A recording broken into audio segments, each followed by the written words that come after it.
Kumusta mga kabasketball, itong iSport Zone NBA Rasyon? Panalo na, naging bato pa.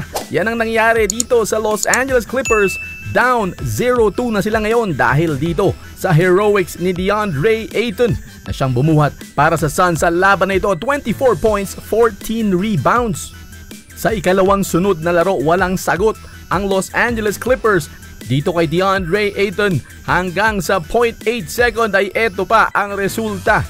Inibabawan lang si Zubats, walang kalaban-laban doon. At gaya ng Game 1 mga kabasketball, di kitan masyado ang laban na ito.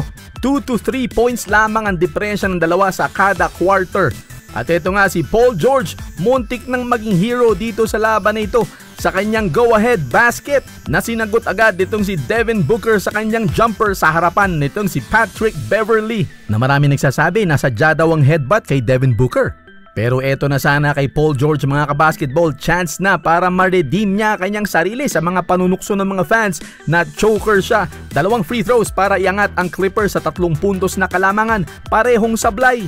Ako gusto kong maipasok nga yung 2 free throws na yan para lamang kumagay maibangon niya yung kanyang pangalan mga kabasketball, hindi ba? Kaya lang, ayun, binigo na naman niya ang kanyang sarili hanggang sa nauwi, nabigyan pa ng chance itong Phoenix Suns na manakaw pa ang panalo mula sa Los Angeles Clippers dito sa malinis na play na ito. Boom! Samantala, tila nag-e-enjoy naman ng husto itong si Alex Caruso sa kanyang bakasyon ngayong off-season. Maraming reports ang naglabasan at kinumpirma na itong si Alex Caruso, the GOAT kung tawagin, ay naaresto sa Texas para sa possession ng marijuana. Si Caruso daw ay naaresto ng Texas A&M University Police sa Brazos County at ito daw ay nakasuhan ng possession ng 2 ounces. Konti lang pero ganun pa rin yun, di ba mga kabasketball? At kasama na rin ang ilang mga drug paraphernalia. Pinakawalan siya pagkatapos magbayad ng 2 piyansa na nagkakahalaga ng $3,500. Hindi man ito malaking krimen mga kabasketball, ay seseryosohin pa rin ito syempre ng Los Angeles Lakers. Papasok na sa free agency itong si Caruso ngayong off-season. At hindi pa sigurado kung aalukan siya ng Lakers ng panibagong kontrata. Malalaman natin sa mga darating na linggo kung makakaapekto ba kay Caruso ang ginawa niyang ito. Nadetermine na mga kabasketball ang drafting order ngayong taon na ito para sa mga papasok na rookies. At may mga kupunan syempre na tuwang-tuwa at meron namang dismayado. At sa mga lumalabas na report, ang consensus top picks ay si Cade Cunningham, Jalen Green, Jalen Suggs at Evan Mobley.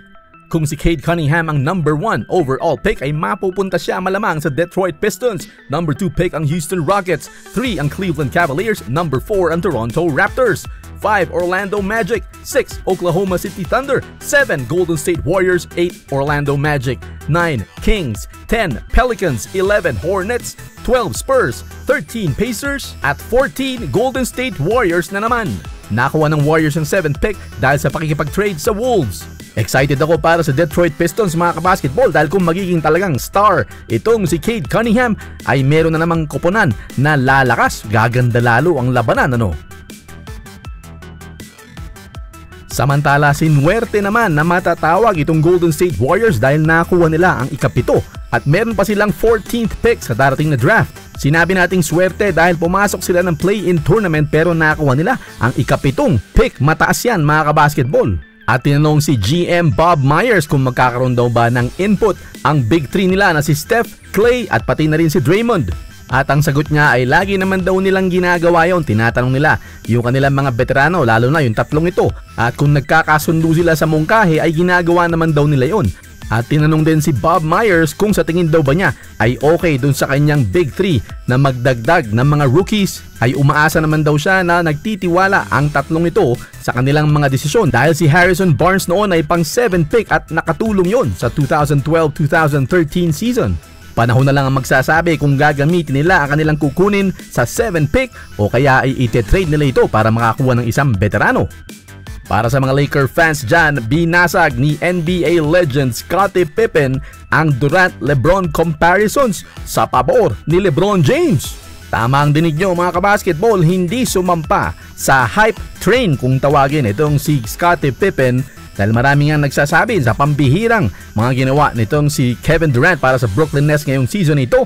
hindi daw basta malalagpasan ng individual effort ni Kevin Durant itong si LeBron James dahil complete player daw itong si LeBron at nakakaintindi ng team and winning. Una daw ay natanggal sila sa playoffs. Pangalawa naman, kinakailangan pa raw niyang matuto kung paanong piliting itagos ang kanyang koponan sa tagumpay. Mabigat na mga salita yan galing kay Scottie Pippen, pero parang nakalimutan yata ni Scottie Pippen na nung nasa Golden State Warriors itong si Durant ay nanalo naman ito ng 2 kampyonato. Pero maraming debate dyan mga kabasketball, siya ba ang bumuhat o hindi? Yan ang pag-uusapan natin sa comment section. Mag-iwan ng comment, click like, share and subscribe. This is iSports Zone.